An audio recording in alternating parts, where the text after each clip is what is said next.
Bismillahirrahmanirrahim. Assalamualaikum warahmatullahi wabarakatuh. Bismillahirrahmanirrahim. Innal hamdalillah nahmaduhu wa nasta'inuhu wa nastaghfiruh wa na'udzu billahi min shururi anfusina wa min sayyiati a'malina. Man yahdihillahu fala mudilla lahu wa man yudlil fala hadiya lahu. Asyhadu an la ilaha illallah wahdahu la syarika lahu taqiran bihi wa tauhidan wa asyhadu anna sayyidana Muhammadan abduhu wa rasuluhu amma ba'd. Allahumma la sahla illa ma ja'altahu sahla wa anta taj'alul hazna idza syi'ta sahla. Allahumma inna nas'aluka hubbaka wa hubba man ahabbaka wa hubba 'amalin yuqarribuna ila hubbika bi rahmatika ya arhamar rahimin. Amin ya rabbal alamin. Mudah-mudahan seperti ini Allah Subhanahu wa taala kumpulkan kita di sini. Mudah-mudahan seperti ini pula Allah Subhanahu wa taala kumpulkan kita di surganya. Mudah-mudahan seperti ini Allah mudahkan langkah kaki kita ke masjid ini. Mudah-mudahan seperti ini pula Allah mudahkan langkah kaki kita menuju surganya. Amin ya rabbal alamin.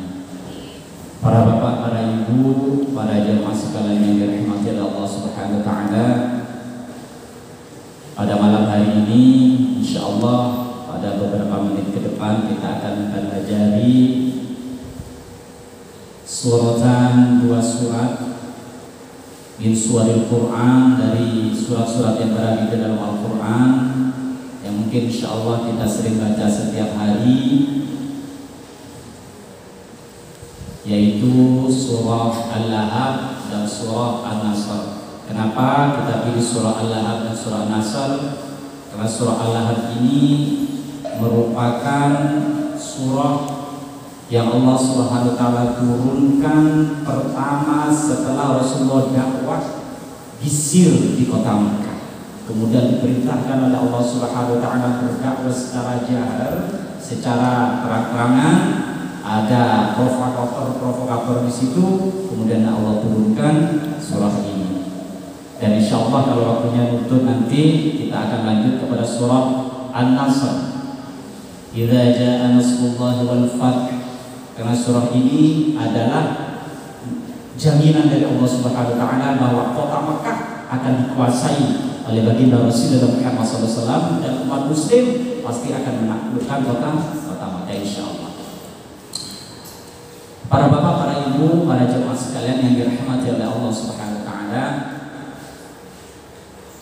surah Al-Lahab ini, sebelum saya sampaikan apa itu isi dari surah Al-Lahab, sekilas kita lihat apa asbab nuzul surah Al-Lahab ini.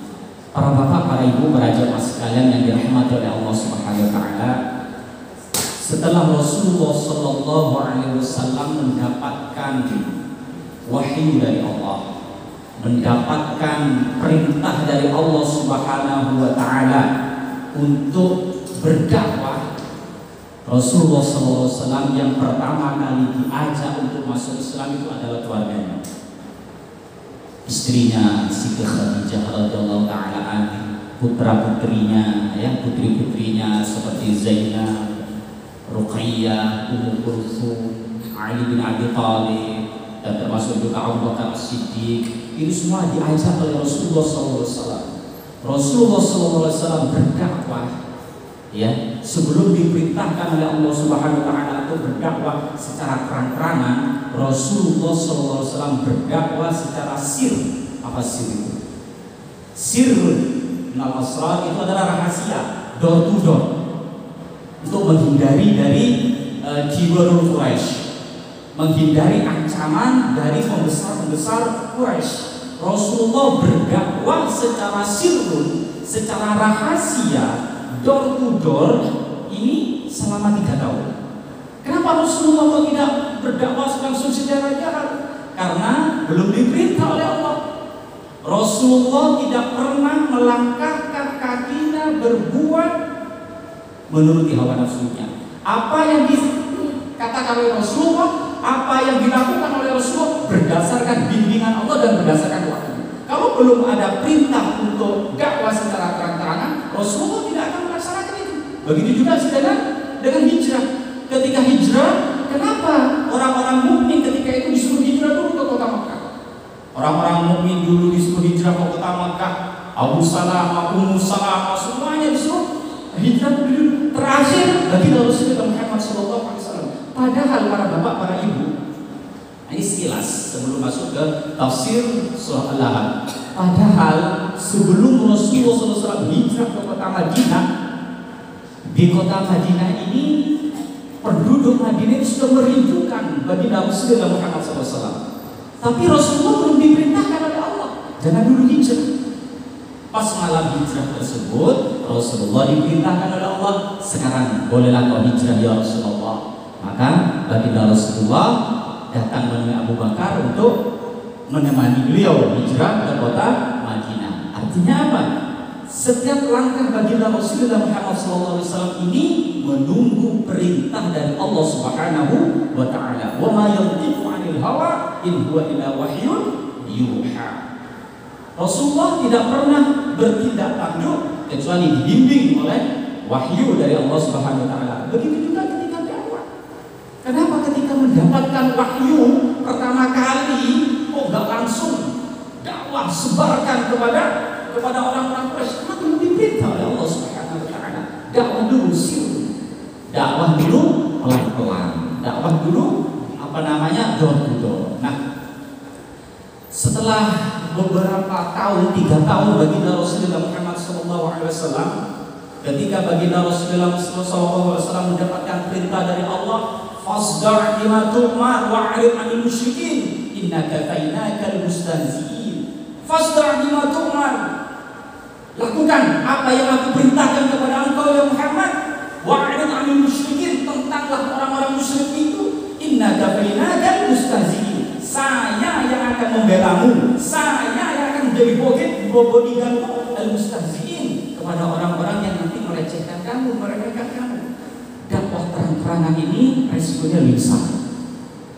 Dakwah terang-terangan ini resikonya lebih besar. Apa resikonya? Pasti nanti ada penghinaan, ada ancaman fisik seperti Bilal bin Rabah. Ini Islamnya ketika dakwah terang-terangan. Islam Bilal bin Rabah, keluarga Yasir, Zanira, keluarga Yasir itu syahid pertama, syuhada pertama, ini adalah keluarga Yasir dalam Islam.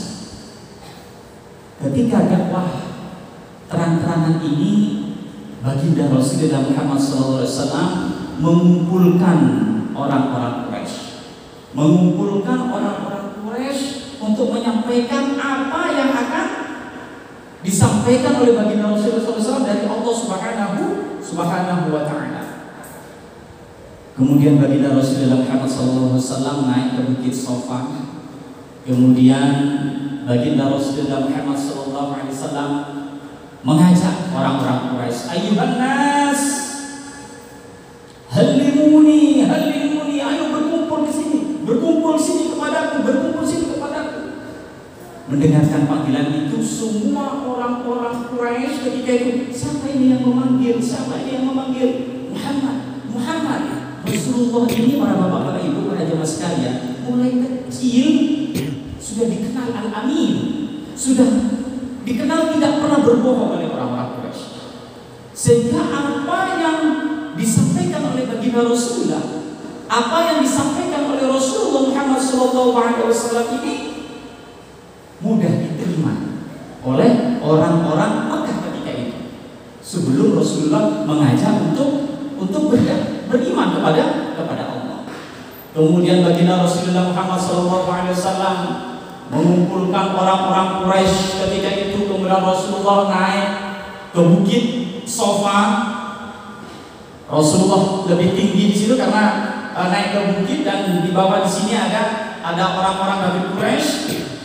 Kemudian baginda Rasulullah Muhammad SAW ini cerdasnya Rasulullah tidak langsung mengajak ayuhan nas ubudullaha ta'ala wa la tusyriku bihi syai'an. Tidak. Rasulullah tidak, hai manusia, sembahlah Allah, tinggalkan patung-patung kamu, tinggalkan Tuhan-Tuhan patung kamu. Tidak, Rasulullah tidak langsung seperti itu. Ini diplomasi baginda Rasulullah Muhammad SAW. Apa yang dikatakan oleh baginda Rasulullah Muhammad SAW? Ayyuhan nas, wahai manusia, law akhbartukum anna khailan biwadin yahjumukum akuntum musaddiqin. Ayyuhan nas, wahai manusia, law akhbartukum anna khailan biwadin yahjumukum akuntum musaddiqin. Wahai manusia, kalau saya kabarkan kepada kalian nih sekarang nih, kalau saya kasih tahu sekarang ini kalian semua ini, bahwasanya di bukit ini, di belakang bukit ini ada pasukan yang akan menyerang kalian, ada pasukan yang akan memerangi kalian. Akuntum musaddiqin, apakah kalian semua percaya dengan omonganku? Rasulullah minta apa dulu ya? Minta kira-kira apa yang disampaikan oleh Rasulullah ini diterima atau tidak? Apa jawaban orang-orang kafir Quraisy? Qalu, mereka menjawab, Shadaqna ma jarabna 'alaikal kadhib. Shadaqna ya Muhammad ma jarabna 'alaikal kadhib.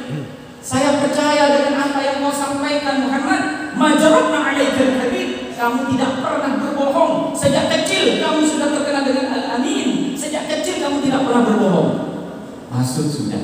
Berarti apa yang akan disampaikan oleh baginda Rasulullah ini nanti kemungkinan diterima.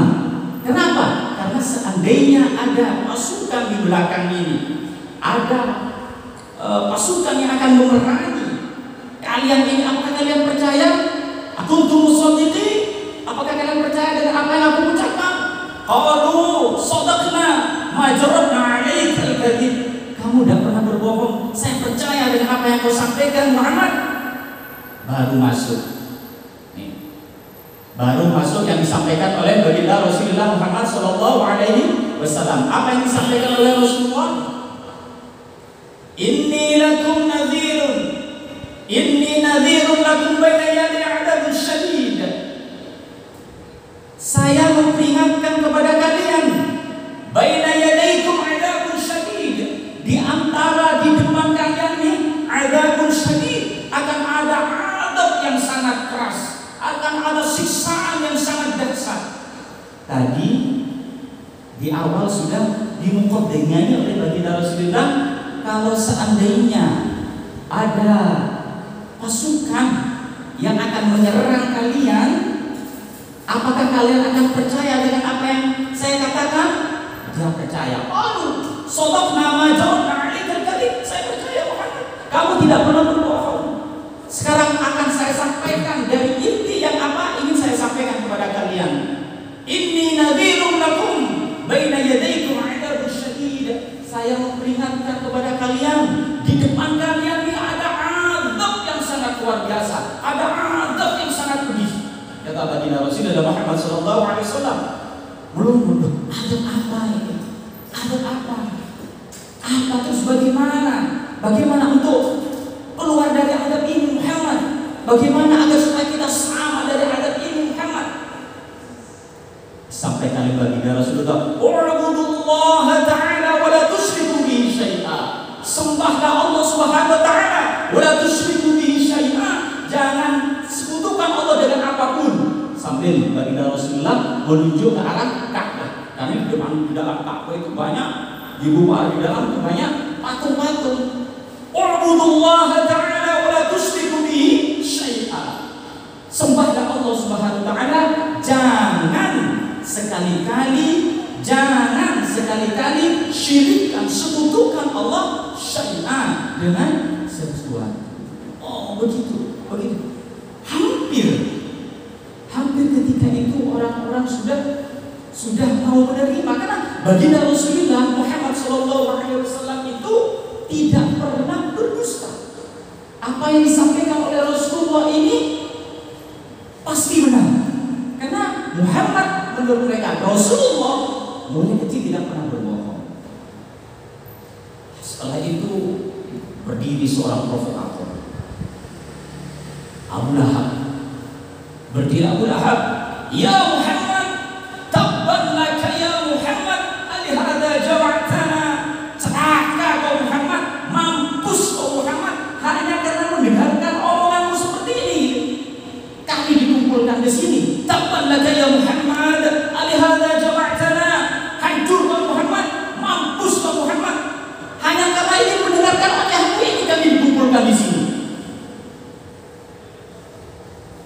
Belum baginda Rasulullah Muhammad SAW menjawab, datang ayat ini, tabbat yada abi lahabin wa tab ma aghna anhu maluhu wa ma kasab sayasla naran dhata lahab wa imra'atuhu hammalatal hatab fi jidha hablum min masad.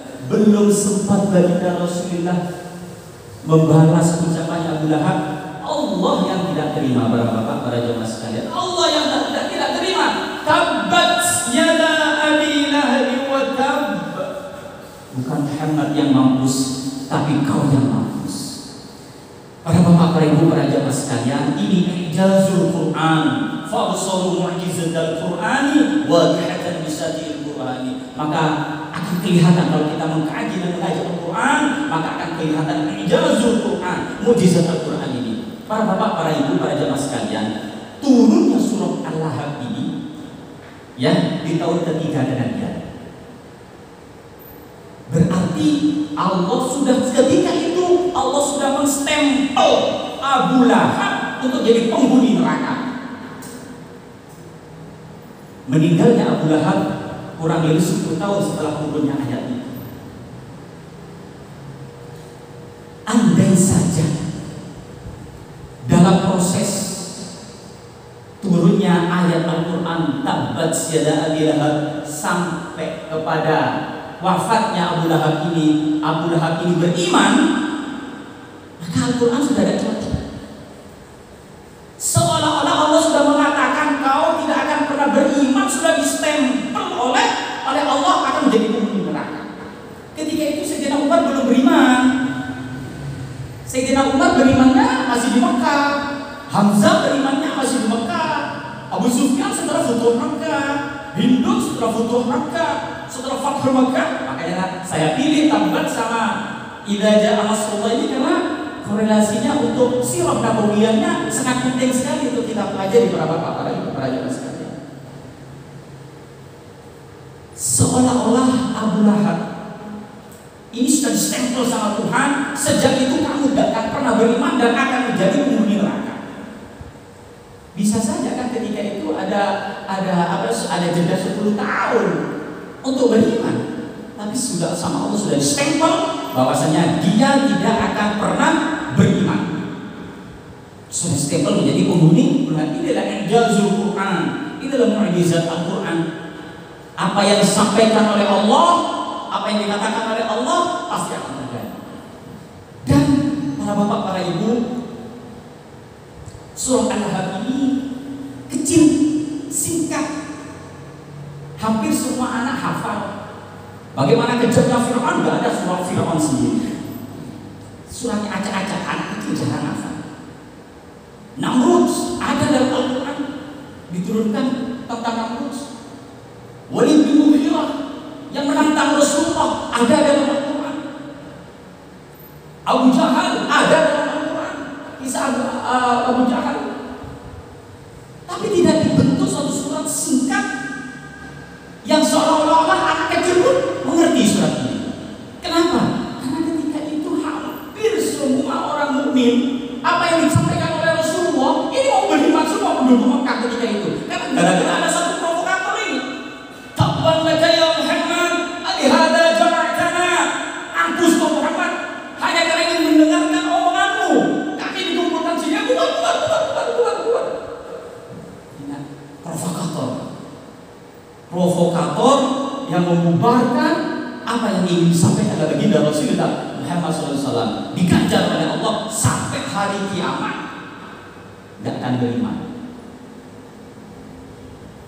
Abu Sufyan kejam pada Rasulullah, Hindun istrinya kejam pada Rasulullah, Ikrimah bin Abi Jahal pernah memerangi Rasulullah, tapi dia beriman di Futuh Makkah, di Fathul Makkah.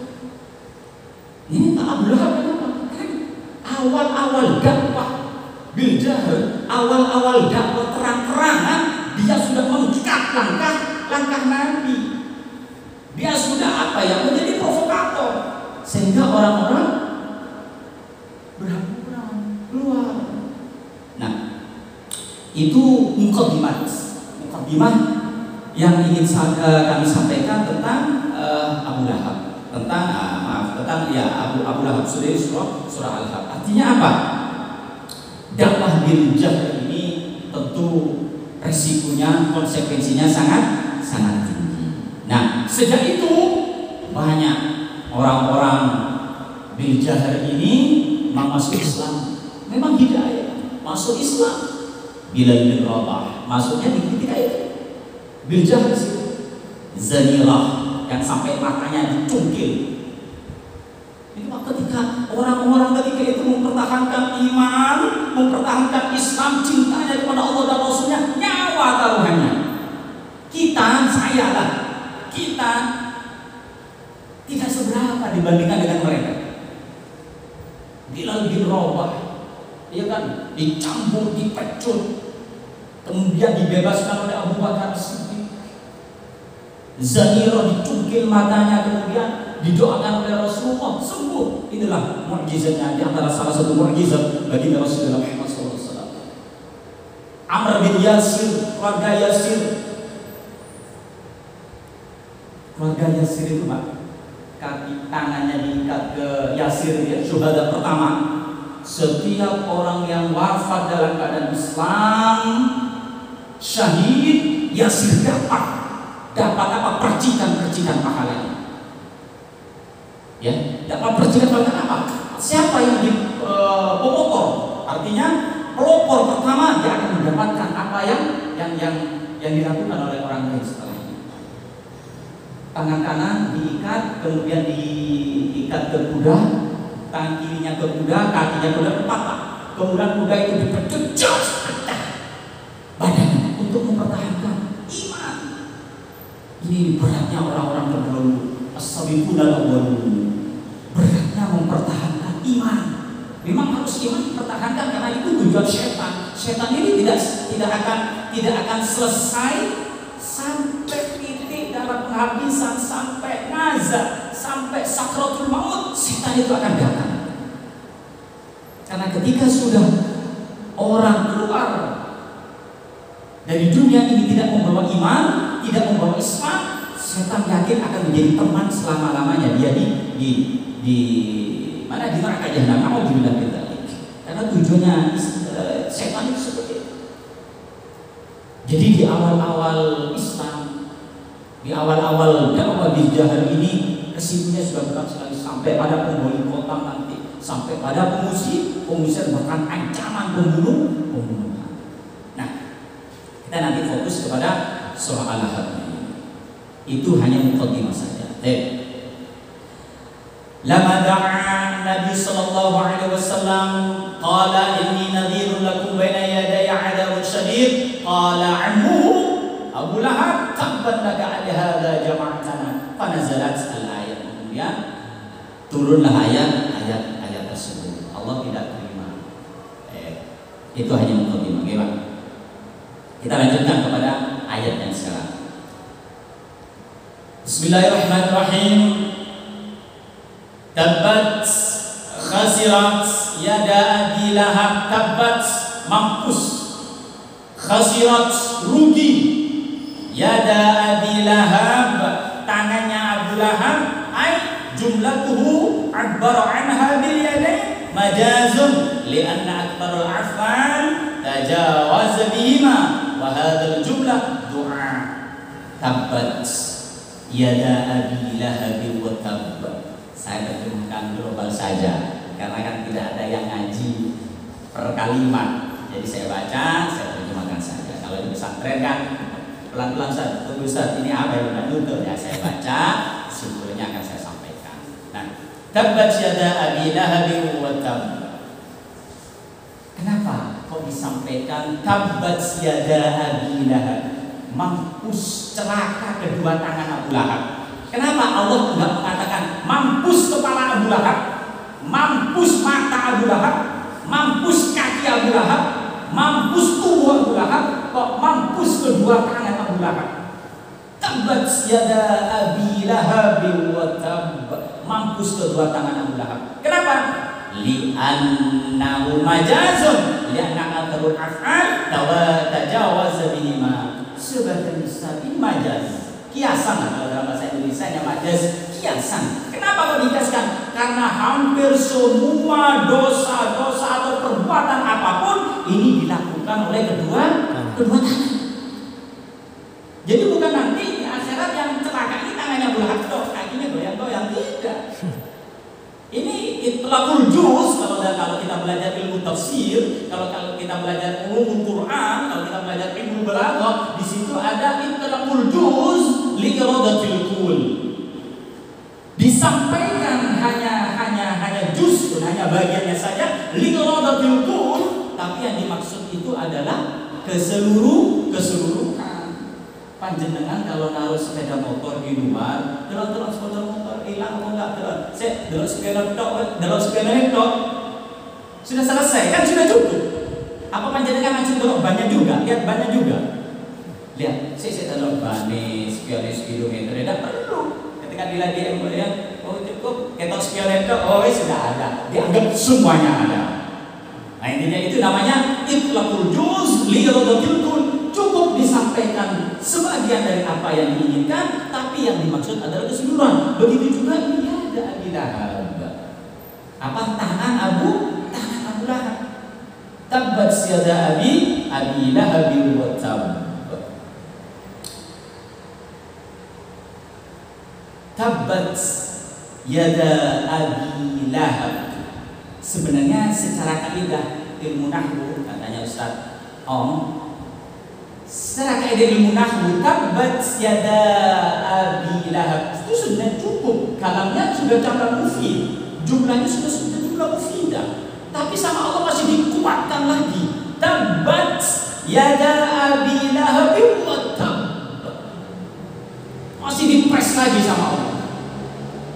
Hancur kamu Abu Lahab dengan sehancur-hancurnya. Bangsanya seperti itulah kalau kita emosi, ya. Apa kalau kita cakakon, nah sudah cukup sebenarnya. Cakakon, hancur, mampus, bahwa itu segini, itu nama taukid dalam Al-Quran. Tabbat yada Abi Lahab wa tab, masih diulang kalimatnya dengan itu fungsinya menguatkan. Hancur dan sebenar-benarnya hancur. Dia dijamin oleh Allah sampai futuh Makkah, sampai dia meninggal dunia tidak akan pernah beriman. Kalau seandainya Abu Lahab beriman, terus gimana ini Al-Quran surah Al-Lahab ini? Kok jamin dimasukkan ke neraka tapi kok akhirnya beriman? Ini ijazul Quran, mukjizat Al-Quran. Jadi kalau kita pelajari Al-Quran, kalau katanya nazam ilmu balaghah di Jawahirul Maknun, fa absaru mu'jizat Al-Qur'ani wadihatan bi sati'il Qur'ani, maka akan kelihatan apa ijazul Quran. Kalau Al-Quran cuma ditaruh gini toh, nggak dibaca tafsirnya, dibaca balaghahnya, dibaca munasabatul ayahnya, dibaca asbabun nuzulnya, dibaca sorofnya, dibaca ahkam as-syar'iyyahnya. Mempelajari Al-Quran luar biasa. Jadi Ustaz, saya sudah sepuh, apakah ada kata terlambat untuk belajar Al-Quran? Tidak ada kata terlambat. Al-Quran mau dipelajari dari sisi mana saja, insya Allah umur kita dan untuk sudah paham tartil Al-Quran atau apa yang tadi sudah ini, qiraatul Al-Quran paham, lanjutkan belajar tafsirnya. Tafsir sudah paham, lanjutkan belajar i'rabul Qur'annya. I'rabul Qur'an sudah paham, lanjutkan ke balaghatul Qur'annya, sastra Qur'annya. Nah, ketika mempelajari itu, fa'absaru mu'jizatul Qur'ani akan muncul nih. Oh begini ijazul Qur'an. Oh ini beginilah mukjizatnya Al-Qur'an, akan menambah iman kita. Menambah keimanan kita kepada Allah Subhanahu wa taala. Itulah para bapak dan para ibu dan jemaah sekalian yang dirahmati oleh Allah Subhanahu wa taala. Tabbat yada Abi Lahab wa tab. Abu Lahab ini karena saking bencinya kepada baginda Rasulullah Muhammad sallallahu alaihi wasallam setelah dakwah jahat ini, anak-anaknya itu, Abu Lahab ini kan sebenarnya besannya Rasulullah. Utsbah dan Utaibah ini menikah dengan putri-putri Rasulullah. Tentu sebelum Rasulullah diangkat menjadi nabi, ya. Utsbah menikah dengan Ruqayyah. Utsaybah menikah dengan Ummu Kulsum.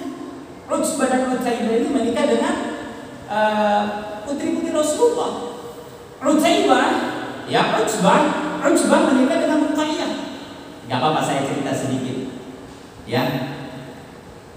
Ini sampai Isa ya Ustaz ya. Ya sampai Isa ya. Oke.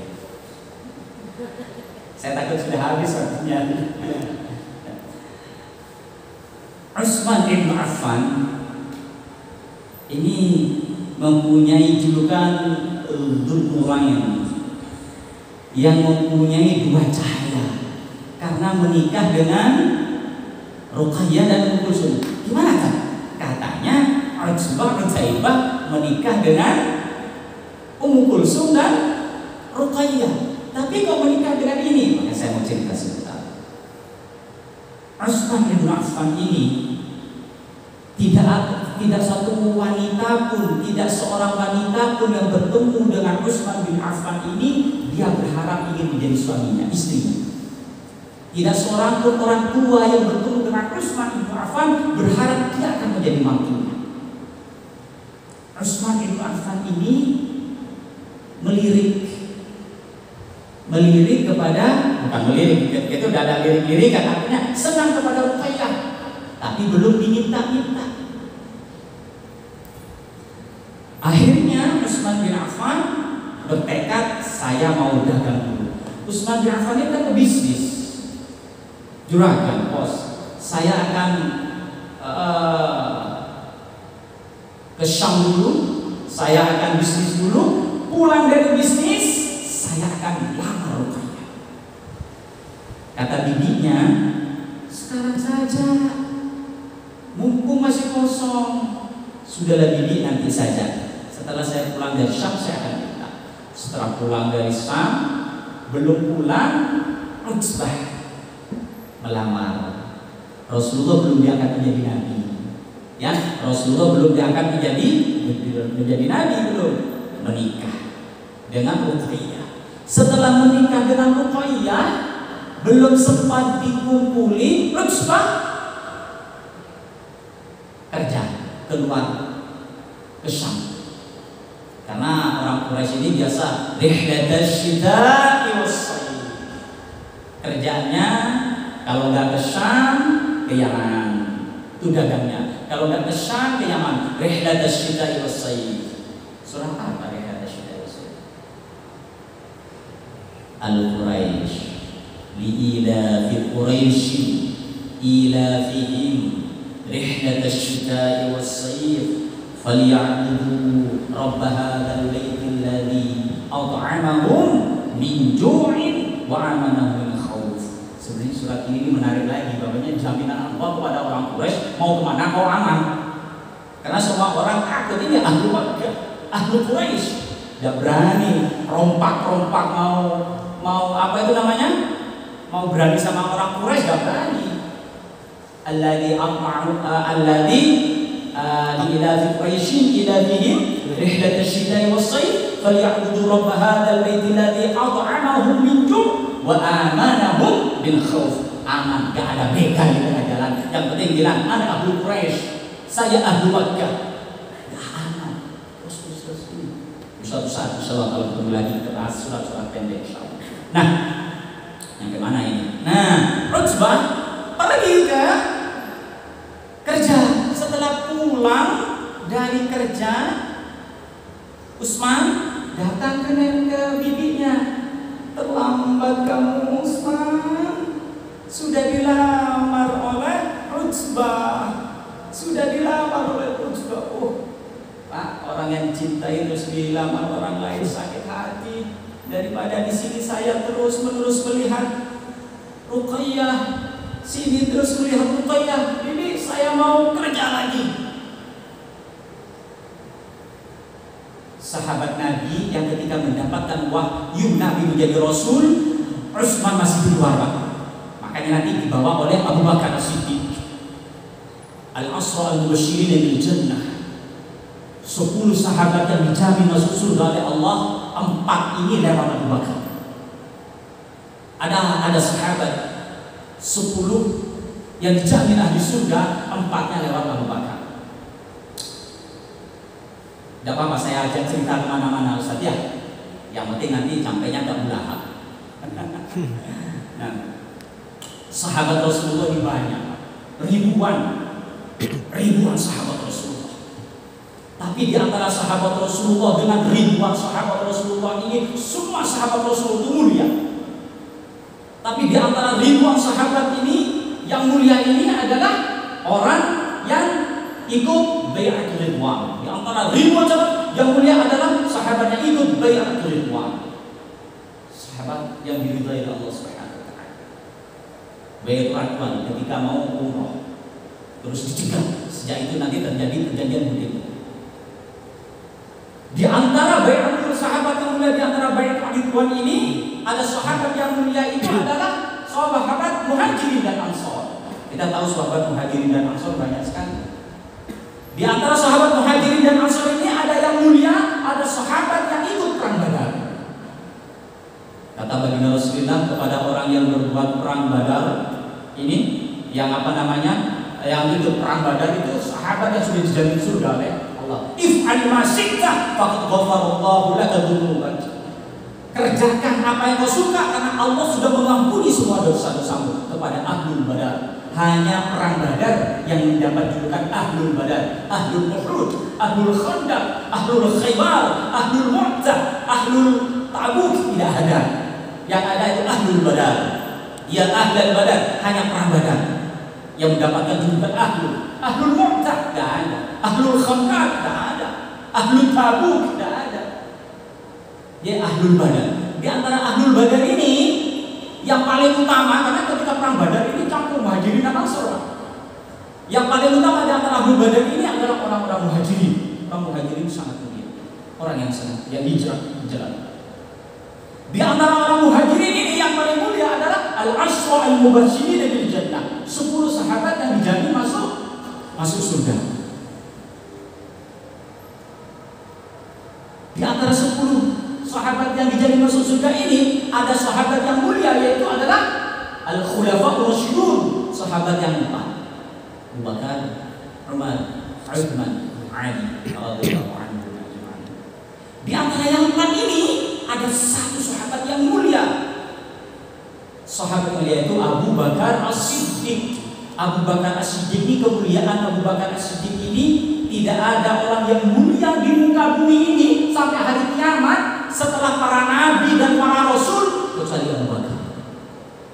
Setelah para nabi dan rasul kecuali Abu Bakar. Ini kedudukan Abu Bakar sangat mulia. Baik.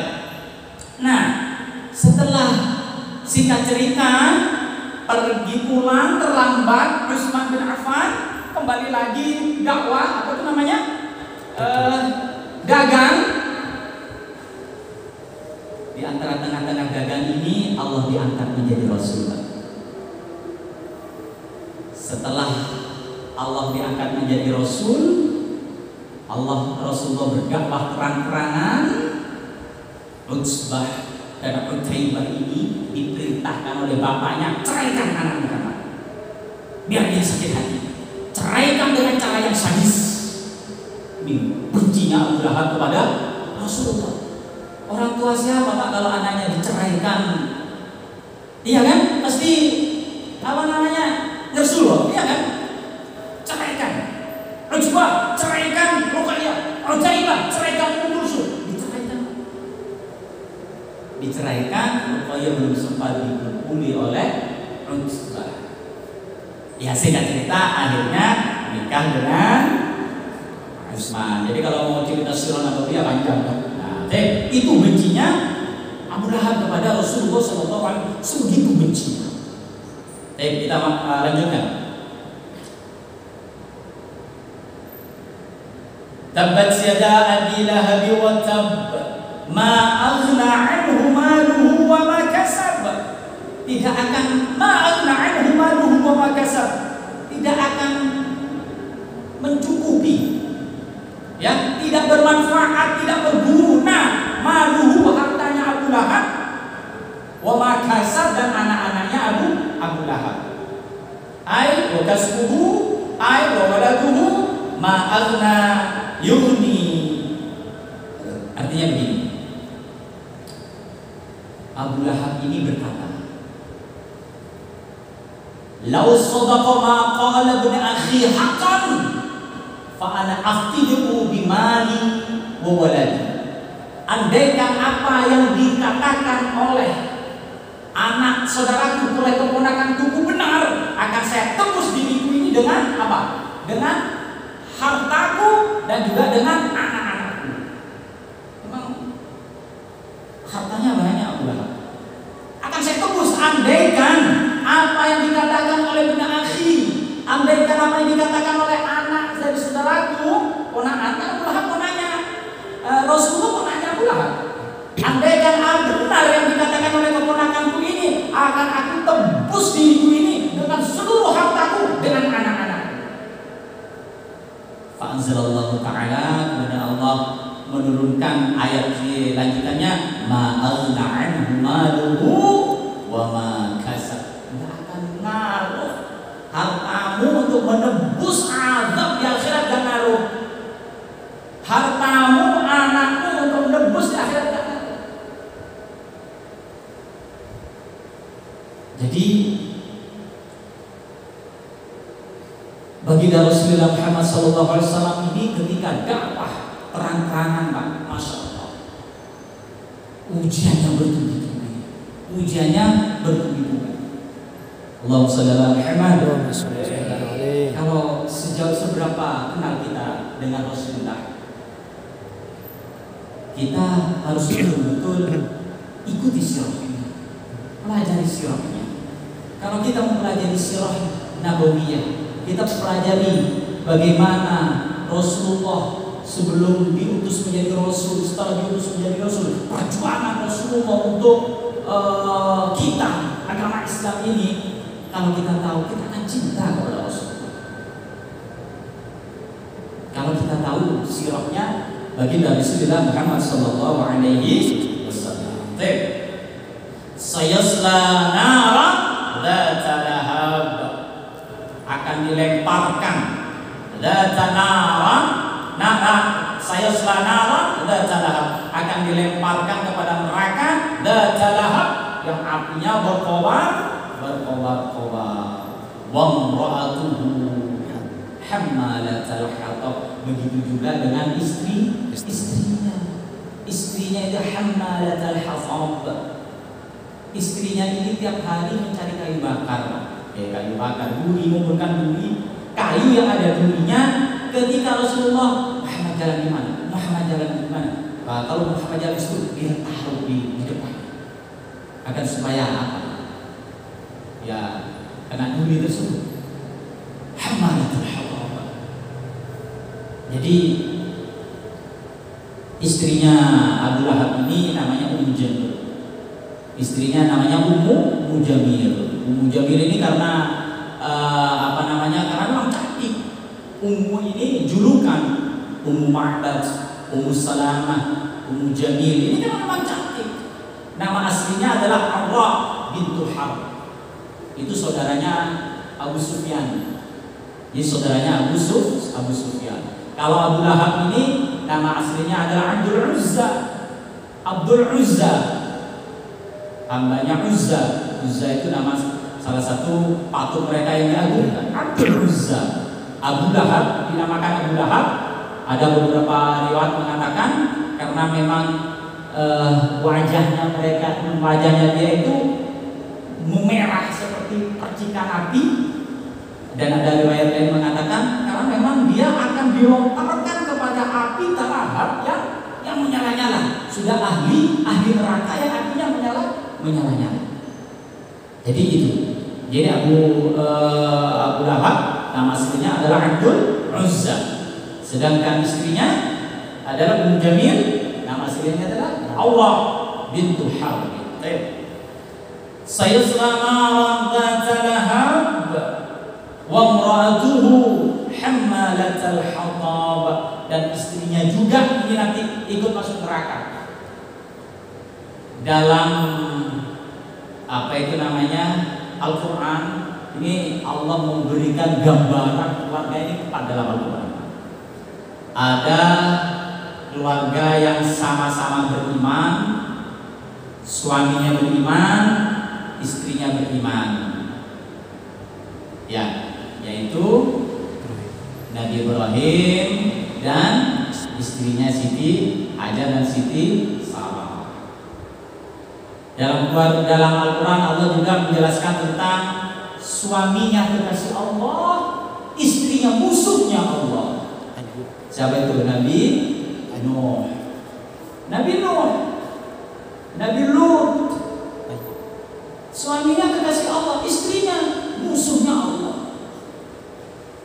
Dalam Al-Quran juga ada yang istrinya kekasih Allah, suaminya musuhnya Allah.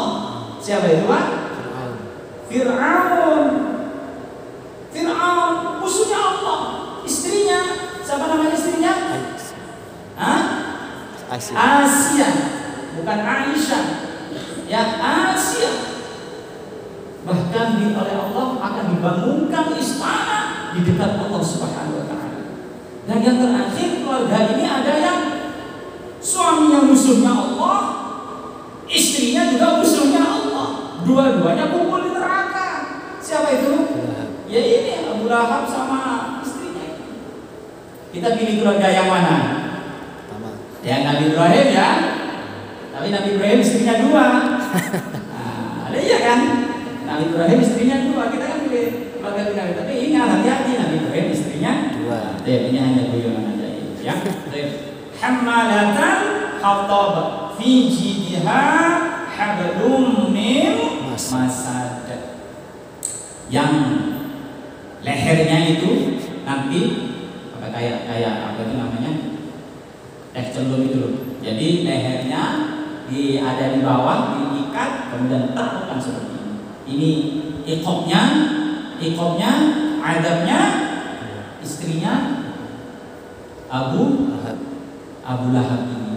Yafihi biha hablum min masad. Ayat ini merupakan stempel dari Allah untuk Abu Lahab dan istrinya, bahwa dia kapanpun tidak akan pernah beriman sampai akhir hayatnya. Jeda sekitar kurang lebih 10 sampai 11 tahun sejak turunnya ayat itu.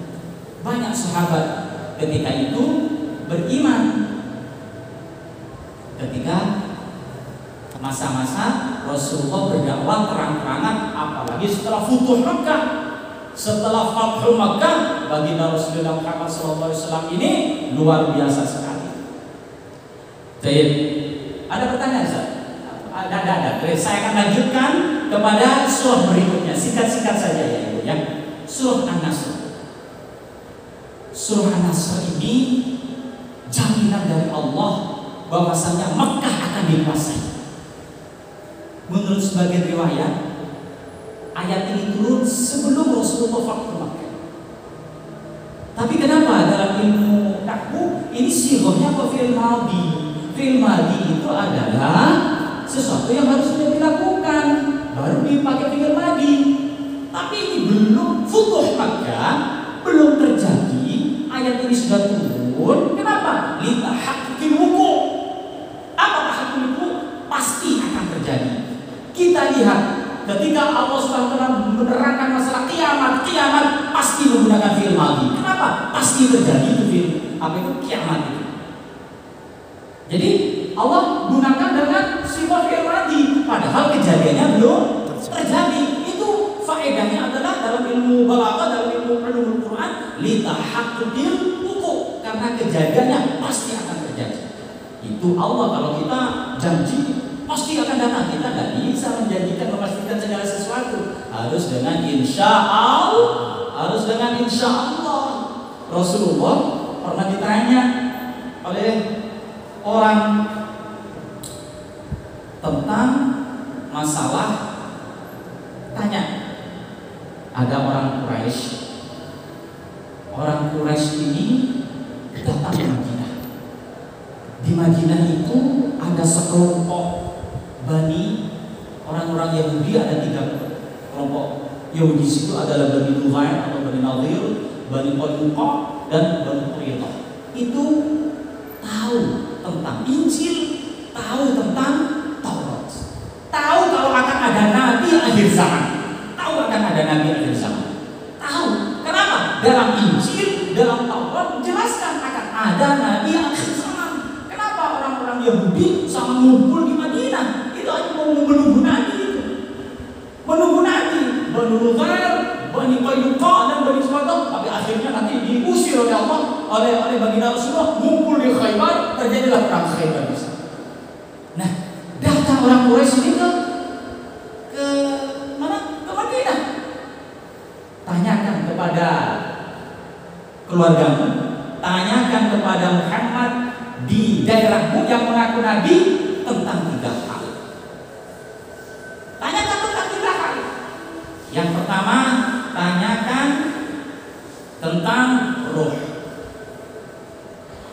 Yang kedua, tanyakan tentang beberapa pemuda yang terusir untuk menyelamatkan akidahnya, dia sembunyi di gua.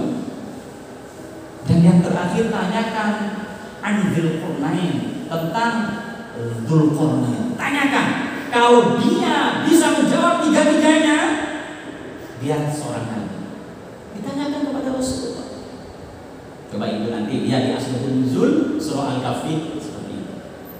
Jadi kalau tahu Asbabun Nuzul masing-masing surah, masing-masing dalam surah, enak. Belajar sirah Nabawi ini sekaligus kita belajar tafsir. Belajar sirah Nabawi ini sekaligus kita belajar fikih. Belajar sirah Nabawi ini sekaligus kita belajar hadis. Belajar sirah Nabawi ini juga sekaligus kita belajar ilmu-ilmu yang lainnya. Ya. Nah, singkat cerita, tanggung ini ceritanya. Singkat cerita ditanyakan kepada baginda Rasulullah, ya Muhammad, saya bertanya tentang ruh. Saya bertanya tentang seorang pemuda yang keluar dari daerahnya untuk menyelamatkan akidahnya, bersembunyi di gua. Dan saya bertanya tentang Dzulqarnain. Apa menurut pendapatmu? Ya, besok akan saya jawab. Ya, besok akan saya jawab. Besok Rasulullah sedih. Jibril kok gak datang ya? Jibril kok gak datang? Besoknya lagi, aduh, Jibril kok gak datang ya? Besoknya lagi, loh, Jibril kok gak datang ya? Sampai 15 hari Jibril gak datang. Rasulullah ini enggak asal-asal gengsi seorang nabi ditakoni karena aku tak jawab ngawur. Tidak. Rasulullah ma yantiqu 'anil hawa in huwa illa wahyun yuha. Rasulullah enggak ngawur, apa yang disampaikan oleh Rasul itu wahyu. Ditunggu sampai hari ke-11 turunlah surah Al-Kahfi. Maka dalam surah Al-Kahfi itu ada cerita Ashabul Kahfi, tentunya ada Dzulqarnain di situ, dan juga tentang yas'aluna ka'anir ruh. Di situ ada surah Al-Kahfi. Kenapa? Karena Rasulullah sudah baca, insyaallah. Mudah-mudahan ada manfaatnya. Amin. Mudah-mudahan ada manfaatnya. Saya mohon maaf segala kekurangan dan kelebihannya. Mudah-mudahan kita tergolong orang-orang yang mampu memahami Al-Quran. Mudah-mudahan kita tergolong orang-orang yang mampu mempelajari Al-Quran. Kata baginda Rasulullah, khairukum man ta'allama Al-Quran wa 'allama. Bismillahirrahmanirrahim. Allahumma shalli wa sallim wa barik ala sayyidina Muhammad walhamdulillahi rabbil alamin. Allahumma ij'alna awladana wa ahlana wa talabatana min ahli al-ilmi wal khair wa ahli al-tuqa wa ahli al-riwada wa ahli al-Quran wa nafi'ina fil mujtama' wa la taj'alna wa iyyahum min ash-sharri wa ash-shaqawa wa al-dhayr bi rahmatika ya arhamar rahimin. Allahumma la taj'al fi nafsina hadha dhanban illa ghafarta wa la 'ayban illa satarta wa la daynan illa qadayta wa la hajatan min hawaij ad-dunya illa qadaytaha ya rabbal alamin. Rabbana atina fid dunya hasanah wa fil akhirati hasanah wa qina 'adzaban nar. Wa sallallahu ala sayyidina Muhammadin wa ala alihi wa sahbihi wa baraka wa sallam. Subhana rabbika rabbil izzati amma yasifun wa salamun ala al-mursalin walhamdulillahi rabbil alamin. Barakatul Fatihah. A'udzu billahi minasy syaithanir rajim. Bismillahirrahmanirrahim. Alhamdulillahi rabbil alamin arrahmanir rahim maliki yaumiddin. Iyyaka na'budu wa iyyaka nasta'in ihdinas siratal mustaqim siratal ladzina an'amta 'alaihim ghairil maghdubi 'alaihim waladdallin. Assalamualaikum warahmatullahi wabarakatuh.